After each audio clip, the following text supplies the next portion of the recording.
thank you for joining us on the program City Pulse on Housing TV Africa. I am Phoebe Onwabuje. City Pulse is a program brought to you by the Nigerian Institute of Town Planners, a town planning association recognized in Nigeria and globally. And on today's episode, we will be discussing the role of public convenience in urban livability. I won't be doing this alone, as I will have joining me in the studio town planner Samson Olusegun right after this break. Please stay with us. Visit Housing TV Africa on YouTube and click on the subscribe button. Subscribe to Housing TV Africa to stay updated on latest happenings in Nigeria's housing sector. Follow our social media pages, like and share our posts on Facebook, Housing TV Africa, on Twitter, Housing TV Africa, Instagram, Housing TV Africa.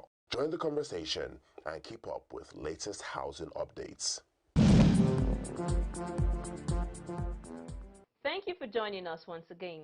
The program is City Pulse, a program brought to you by the Nigerian Institute of Town Planners, a town planning association recognized in Nigeria and globally. I am Phoebe Onwabuje, and I have here with me in the studio town planner Samson Olusegun. You're welcome.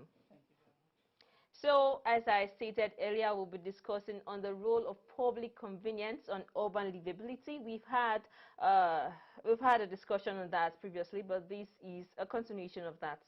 So, to begin, Town Planner Samson, let's quickly, just take a background check. What is the importance of public convenience on on the society, both urban and rural areas? Okay.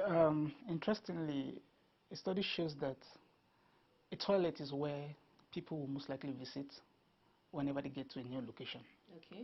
So bringing it in the urban livability scene, it would mean that the quality of the experience a person has with a public toilet or a public convenience might substantially impact how they view the urban experience, okay, how they feel about the urban experience. Because if you had a good experience in the toilet, say it was accessible to you, it was clean, you were able to get in and all of that, and you did your business in a very convenient manner, you are most likely to have a good experience, and you could even rate that experience as good in the entire urban experience. Of course, your urban experience is beyond just the toilet. Yes, how you get into your city, where the distance or the convenience of getting to work from home, the facilities and all of that, the quality of those facilities, but also if it is easier for you to access, to use a public convenience, then you could say that would be a good urban experience. Okay, let's use the reports you just talked about. So how do you think an average Nigerian rates the urban city? Judging from public conveniences, we know. So just tell us. So it is very likely that the average urban resident wouldn't rate his public convenience experience well. It's either it is not accessible to him, it is not even provided at all, or it is not well maintained, he can't access it. So in terms of access, there's social accessibility, economic accessibility, physical accessibility. So if you say physical accessibility, how was it designed?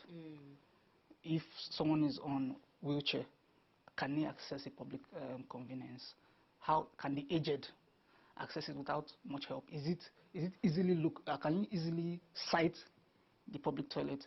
Do you feel safe using the public toilet? That's your physical. For social, you know that we are a multicultural society. Yeah. We use spaces differently. Yes, we do. Can I access it? Can everyone in the urban space access it socially? Now, economically, there are some charges for some toilets. Now, if I am poor, right, I can't afford, say the charge for accessing the public toilet. Now, is it accessible to me? So these three can form whether or not an average urban resident in Nigeria is able to access your public conveniences. Wow. So if all of these things are not present, which in reality they are not, what are Nigerians expected to do? How do they cope? It can be challenging.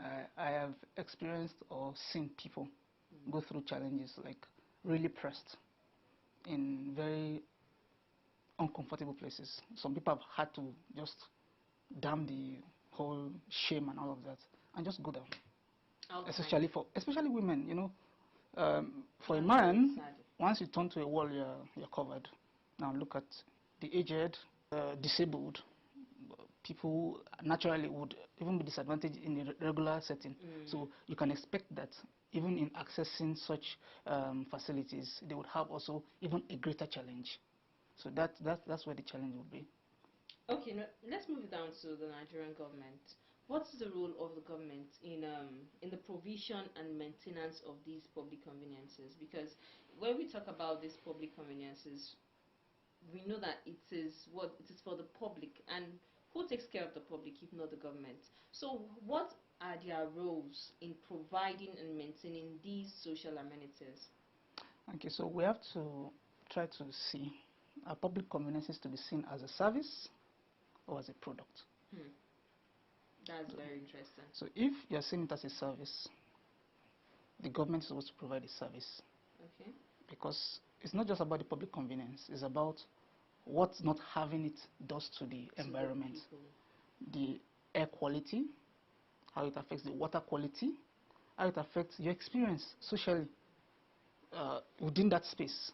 We see most of our public spaces, markets, motor parks, there's a kind of stench that comes from most of them because you don't feel good going there. Because I was in one park, I mentioned the name yesterday, and I had to rush out of a certain location because of the stench coming out. The stench there. So we need to understand that. And interestingly, that place has a public toilet. It's a motor park. It has a public toilet. One, I have used that public toilet before.